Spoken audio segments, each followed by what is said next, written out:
بسم الله الرحمن الرحيم. السلام عليكم ورحمة الله وبركاته. ضمان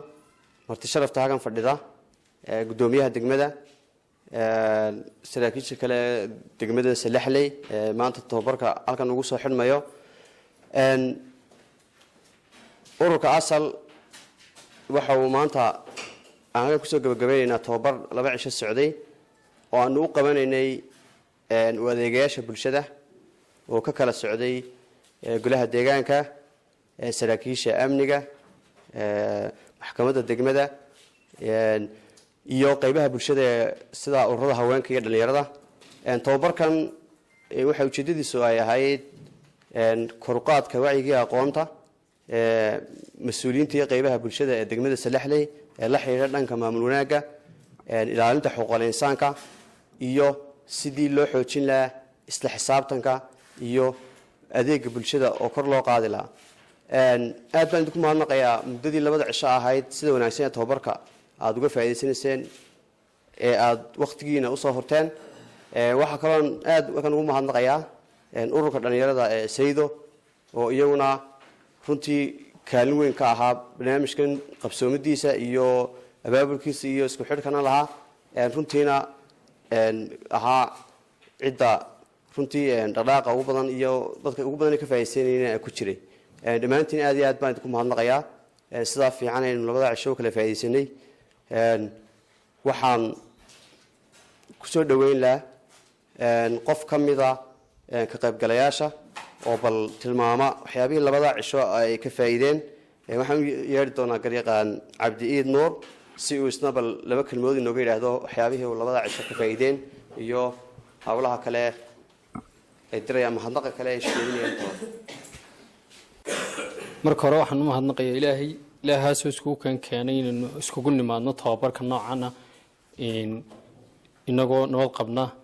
mar labaad waxaan u mahadnaqayaa saraakiisha ka socota ururka asal kuwaasoo casharo badan nooga faa'iideeyay halkan oo aan wax ku qaadan doono mar saddexaad waxaan u mahadnaqayaa maamulka degmada Salaxley oo nagala jooga gudoomiyay maayarkii oo halkan fadhiya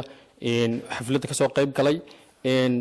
waxaan ka sheegayaa ururka asal wuxuu noo furay tababar aad iyo aad u qiimo leh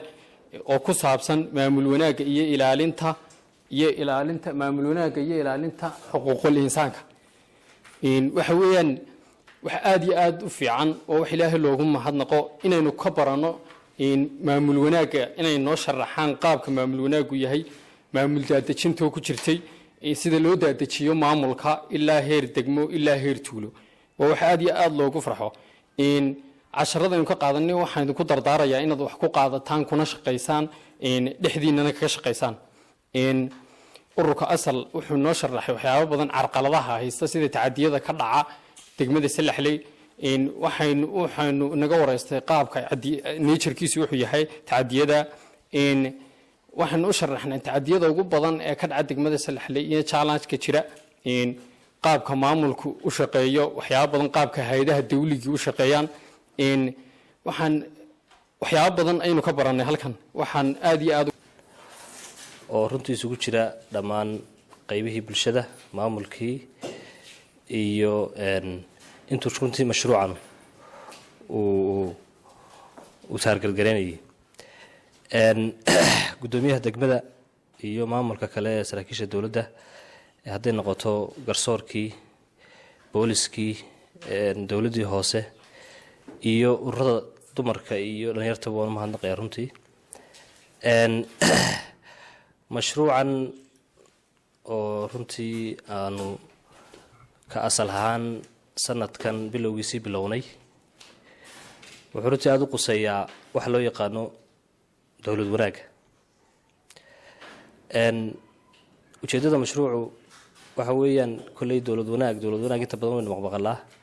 laakiin dowlad wanaag mucdeeda marka loo soo daadego waxa weeyaan in ciddii maamulka haysay iyo dadweynihii loo shaqaynayay ay noqdaan dad isku xidhan oo iska warhaya oo adeegiina uu sida ugu sahlan ee ugu fiican u gaadhaya ciddii loo baahnaa isla markaa bulshadiina ay sida ugu sahlan u gaari karto maamulkoodii isla xisaabtan jirayo cadcadaani jirto waxa weeyaan wax isweydiinay jirto anagu sanadkan iyo sanadada soo socotaba runtii waxaan ku dadaalaynaa inaanu bulshada qeybaheeda grassrootka la yidhaahdo aanu aada u fahansiino waxyaabahan dowlad wanaaggu waxay yihiin qofku markuu laba shay fahmo runtii waxaa laga yaabaa inuu wax walba ay sahlanaadaan qofka muwaadinkii markuu fahmo maxaad xuquuq u leedahay maxaase waajibo lagugu leeyahay labadaa qofka hadduu fahmo runtii waxaan isleeyahay wax badan oo carqalado badan oo jira way sahlanayaan qofku kow waddan buu joogaa waddanku xuquuq waajib buu ku leeyahay waajibka lagu leeyahay waa maxay qofku waajib baa lagu leeyahay inuu cashuur bixiyo noqdo inuu waddanka amnigiisa ka qayb qaato dhismihiisa ka qayb qaato sharciga waddanka u yaalla ixtiraamo intaa marka qofka laga helo dowladdii uu ku hoos noolaana iyadana xuquuq buu ku leeyahay in qofkii la ilaaliyo caafimaadkiisii la ilaaliyo xuquuqdiisii la ilaaliyo la difaaco karaamadiisii la ilaaliyo marka waxaasoo dhan waxaan isleeyahay labadaa shay haddaynu ogaano waxaasoo dhan way iska sahlaanayaan waxaan doonaynaa kolley enjooyadu qaaba hore u shaqayn jireen qaab ka duwan inaanu u shaqayno inaanu bulshada kuwooda ugu hooseeya iyo kuwooda ugu sarreeya isku xidhno oo bulsho isku xidhan ay noqoto wacyigooda kordhino dowladda iyo bulshadana la isku xidho oo shacabkiina ay fahmaan dowladdu inay dowladdoodii tahay oo aanay sas ka qaadin khiyaamayn corruption samayn cashuurtii la baxsan dowladduna ay ogaato inay tahay u adeegayaasha shacabka iyaguna ilaaliyaan nabadooda ilaaliyaan caafimaadkooda ilaaliyaan cashuurtan laga qaadayo dadka wax lagu qabto runtii degmadan salaxley iyo degmooyin kaleba runtii waxaan doonayna inaanu aada uga shaqayno waa markii koowaad ee aanu degmada nimaadno aad baan ugu mahadnaqayaa sida fiican ee maamulka degmada iyo bulshada degmaduba ay intii howlahan socdeen ay noola shaqeeyeen waxaan rajaynayaa in adeegayaashii bulshadeenu nahaye in tababarkaas labadaa cisho meesha aynu ka qaadanay inaynu kula noqono bulshadii laga dareemo shaqada aynu bulshada u qabanayno waa idinku soo noqon doonaa oo kolley maalintii koowaad maalintii ugu dambeysay ma noqonayso laakiin waan soo noqnoqon doonaa waxaan doonayaa insha allah sanadku markuu dhammaado ka dambe bilowda laftiisa mashruucu soconaya ilaa 3 sano inuu socdo laga yaabaa in isbedel muuqda runtii oo mashruucu uu keenaan rajaynaynaa aad iyo aad baad mahadsantihiin intaasaan kusoo gabagabeynayaa waxaan si rasmi ugu soo dhaweyn doonaa guddoomiyaha degmada oo isagu inoo soo xiri doona guddoomiyaha kusoo dhaweyn caafimaad qab mar labaad waxaan u mahadnaqaynaa ururkan asal oo runtii barnaamijka tababarka halkan ay ka sameynayeen uu kaalmo weyn u yahay kaalmo weyn noo yahay maamul ahaan isla markaana wuxuu kaalmo u yahay iyagana bulshadii maxaan ku dhahdaayay ku dhaqnayd degmada salaxley oo runtii wax badan ka dareemay labada maalmood ee halkan aad ku jirteen wax badan ka dareemay xuquuqda uu leeyahay qofka muwaadinkii maamul daadishin macnaheeduna waxa weeyaan waa in dadka iyo waa in dadka loo fududeeyo loo dhaweeyo adeegyadii dowladda runtii mashruucani aad iyo aad baan ugu faraxsannahayo wuxuu isu soo dhaweynayaa bulshada iyo maamulkoodiibu isu soo dhaweynaya waxaanu fahamsiinayaa labada dhinacba xuquuqaha ay maxaan ku dhahday isku leeyihiin buu fahamsiinayaa mashaariicda dal ka socotoo dhan haddii la eego wuxuu noqonayaa ka ugu muhiimsan buu noqonayaa waayo dalkeennu wuxuu u baahan yahay maanta si uu u dhismo